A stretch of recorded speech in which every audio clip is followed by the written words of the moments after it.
சிறந்தது இன்னும் வர இருக்கிறது. The best is yet to come. ஆமே.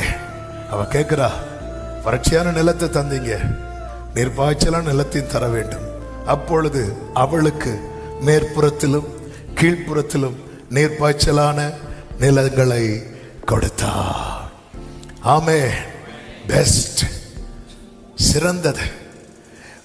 வனாந்திரத்தில் ஆமே உங்க லைஃபோடைய எண்டு கார்டு போட்டுறாதீங்க. ஆமே, டெட் எண்டா நீங்க அதை வனாந்திரத்தை பார்க்காதீங்க. வனாந்திரம் தான், வனாந்திரத்தில் சாக போறோம், வனாந்திரத்தில் சாக போறோம்னு சொன்ன அவ்வளவு பேரும் சத்தம். நம்ம எளிதாய் சுதந்திரிப்போம்னு சொன்ன காலேப் சுதந்திரித்தான். இன்னைக்கு இருக்கிற சூழ்நிலையை வச்சு இதோட என் கதை முடிஞ்சுது, நான் இதுல சாக போறேன்னு சொல்லி நீங்களே ஃபுல் ஸ்டாப் வச்சிடாதீங்க. சிறந்தது வர இருக்கிறது, சிறந்தது வர இருக்கிறது. கைகளை உயர்த்தி ஆமேன்னு சொல்லு.